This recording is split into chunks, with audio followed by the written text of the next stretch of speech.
ഓം ശ്രീ ഗണേശ ശാരദാ ഗുരുഭ്യോ നമഃ. ഓം നമശ്ചണ്ഡികായൈ. നമസ്തേ സജ്ജനങ്ങളെ.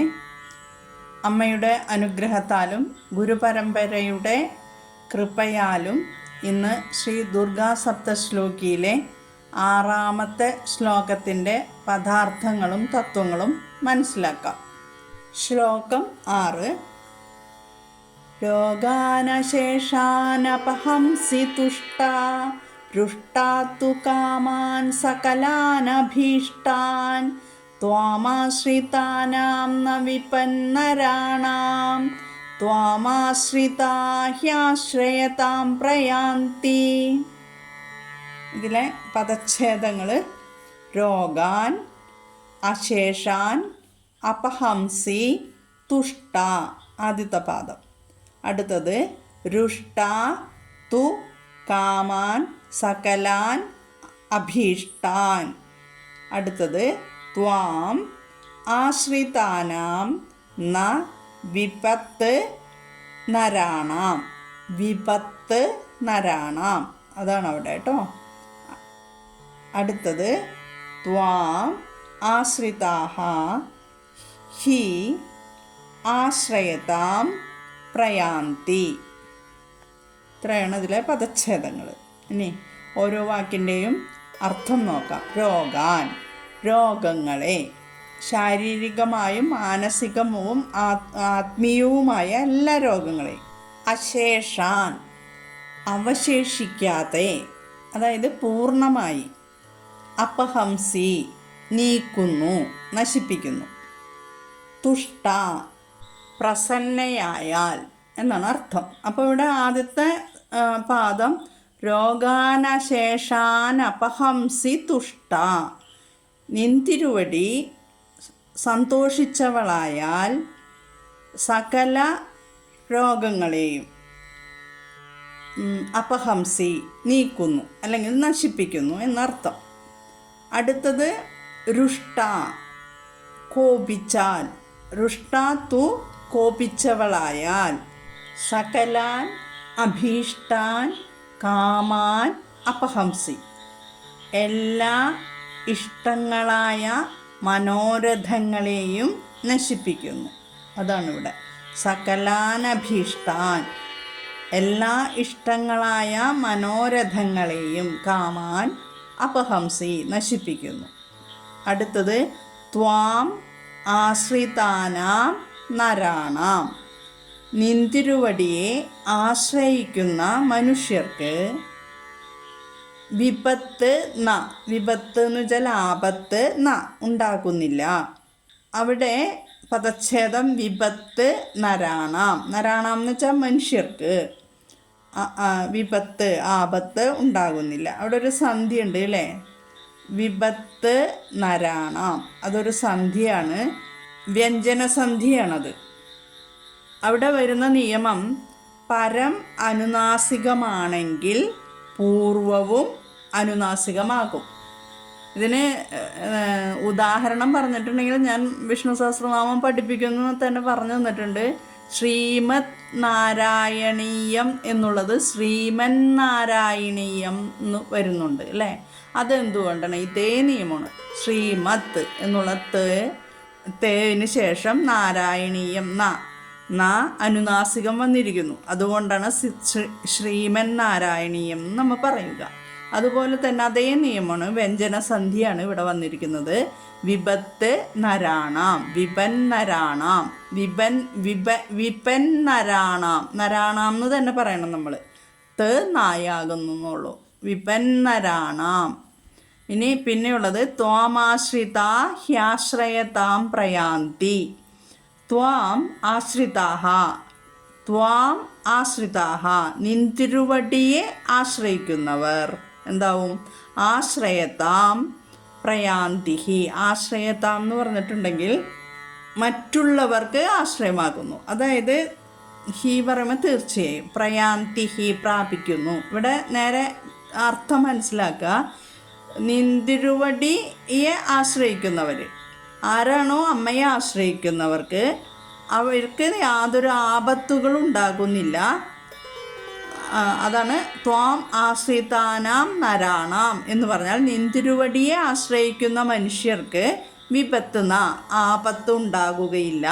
പിന്നെ പറയുന്നു ത്വാം ആശ്രിതാഹ, നിന്തിരുവടിയെ ആശ്രയിക്കുന്നവർ ആശ്രയതാം പ്രയാന്തിഹി, എന്താണ് മറ്റുള്ളവരാൽ ആശ്രയിക്കപ്പെടുന്നവരായി ഭവിക്കുന്നു.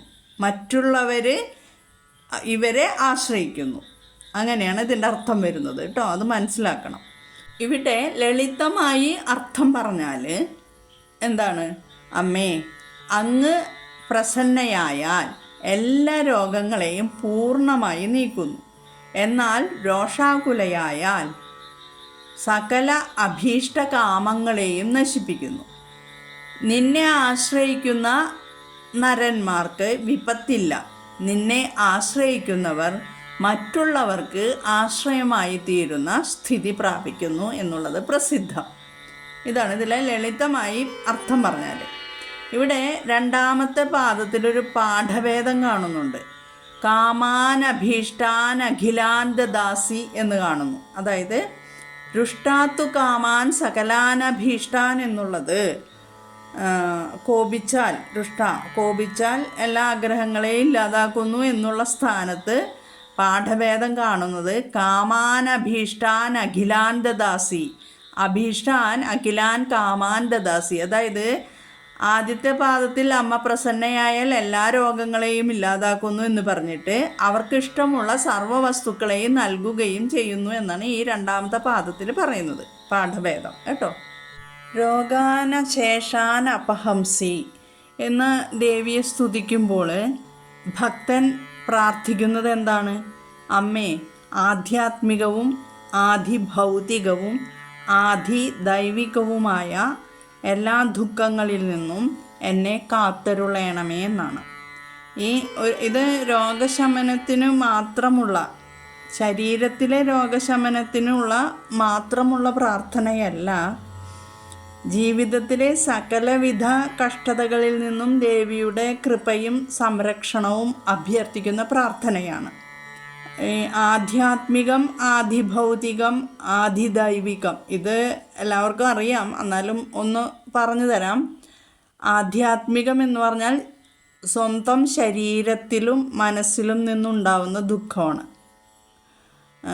രോഗങ്ങൾ, പിന്നെ മാനസിക വിഷമം എല്ലാം അത് നമുക്ക് അതിൽ ഉൾപ്പെടുത്താം.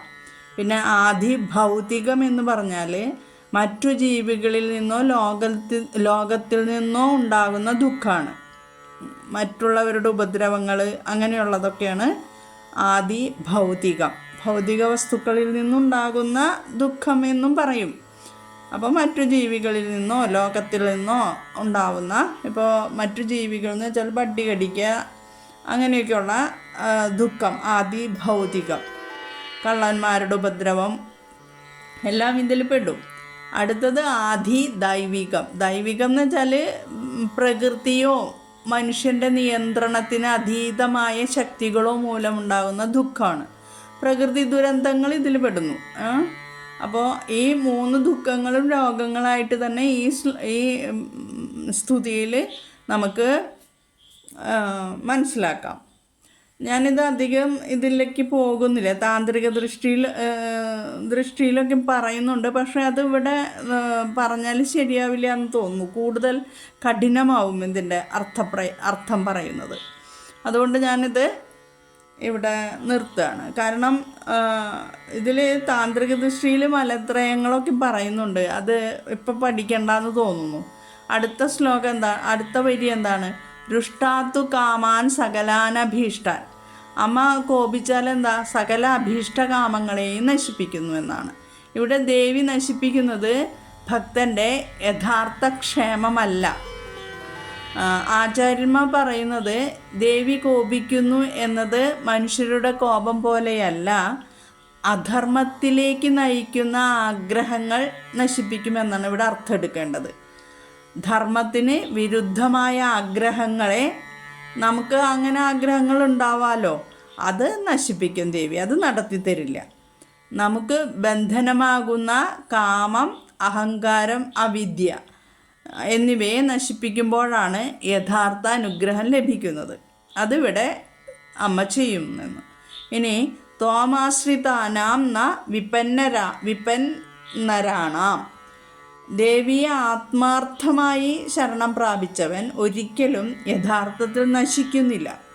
പുറമേ ചില കഷ്ടതകൾ ഉണ്ടായാലും അവൻ്റെ ആത്മീയ പുരോഗതി തടയപ്പെടുകയില്ല.